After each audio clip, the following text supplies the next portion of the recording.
नमस्कार भक्तों, मेरे भोजन भक्ति चैनल पर आपका स्वागत है। आज हम आपको सुनाने जा रहे हैं श्याऊ माता और अहोई अष्टमी की व्रत कथा।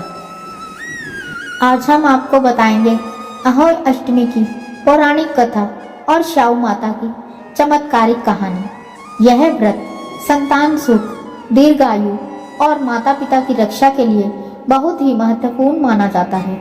चलिए जानते हैं पूरी कथा। बहुत समय पहले की बात है। एक नगर में एक साहूकार और उसकी पत्नी रहते थे। उसके 7 बेटे और 7 बहुएं थी, लेकिन कोई भी बेटी नहीं थी। उसका घर भले ही धन संपन्न था, लेकिन पत्नी के मन में एक शौक हमेशा बना रहता था, क्योंकि वह चाहती थी कि उसे घर में संतति का आशीर्वाद हमेशा बना रहे। एक दिन पत्नी घर के लिए मिट्टी खोदने जंगल गई। मिट्टी खोदते समय उसने अनजाने में श्याऊ माता के एक छोटे बच्चे को नुकसान पहुंचा दिया। यह देखकर वह बहुत दुखी हुई और घर लौट आई। अब समझ नहीं आ पा रहा था कि ऐसा क्यों हुआ। कुछ समय बाद उसके सभी पुत्र एक एक करके अस्वाभाविक रूप से मरने लगे। पति पत्नी का यह दुख चिंता चरम पर पहुंच गया। माता पिता अब बेहद निराश और दुखी थे। एक दिन पत्नी अपने दुख के कारण किसी प्रसिद्ध संत के पास गई और बोली, हे संत, हमारे घर में ऐसा कष्ट है, हमारे पुत्र क्यों मर रहे हैं। संत ने ध्यानपूर्वक उनकी बात सुनी और कहा, तुमने अनजाने में श्याऊ माता के बच्चे का अपमान किया, यही कारण है कि तुम्हारे पुत्रों को यह कष्ट भोगना पड़ा।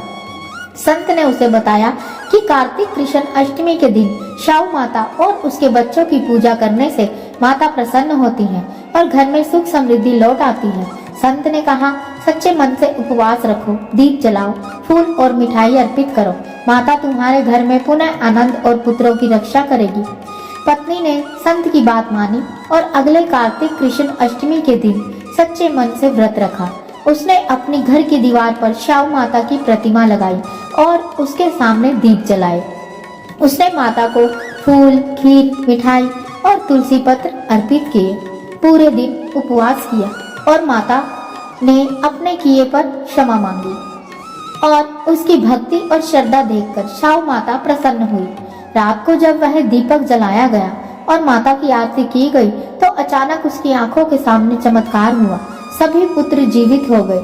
यह देखकर साहूकार और उसकी पत्नी अत्यंत प्रसन्न हुए और उन्होंने श्याऊ माता की पूजा और व्रत की महिमा को सभी नगरवासियों को बताया। तब से अहोई अष्टमी के दिन माता श्याऊ की पूजा करने की परंपरा का नियम बन गया। इस व्रत को करने से संतान पर आने वाले संकट दूर होते हैं। माता अपने भक्तों को सुख समृद्धि और दीर्घायु का वरदान देती है। साथ ही इस व्रत का पालन करने से माता पिता का सम्मान और भक्ति की भावना भी बढ़ती है। यह व्रत न केवल संतान सुख के लिए बल्कि घर में शांति और धन समृद्धि लाने के लिए भी अत्यंत शुभ माना गया है। तो दोस्तों, अहोई अष्टमी के दिन श्याऊ माता की पूजा और व्रत करने से परिवार में सुख शांति बनी रहती है। यह व्रत न केवल धार्मिक दृष्टि से महत्वपूर्ण है, बल्कि हमें अपने बच्चों और परिवार के प्रति हमारी जिम्मेदारी और भक्ति की याद दिलाता है। यदि आप भी इस व्रत का पालन करते हैं तो माता श्याऊ को अपने घर में अपने आशीर्वाद से खुशहाली और संतति सुख प्रदान करेगी। आपको यह कथा कैसी लगी कमेंट में जरूर बताइए और अपने परिवार और दोस्तों के साथ शेयर कीजिए। अगर आप ऐसी पौराणिक कथाएं और सुनना चाहते हैं तो हमारे चैनल को सब्सक्राइब करें और बेल आइकन प्रेस करना ना भूलें। धन्यवाद। हर हर महादेव। जय श्याऊ माता, जय अष्टमी माँ।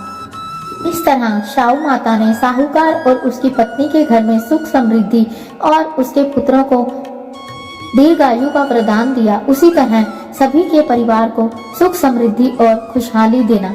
जय माँ अहोई। वीडियो अच्छी लगी हो तो लाइक, कमेंट और शेयर करें।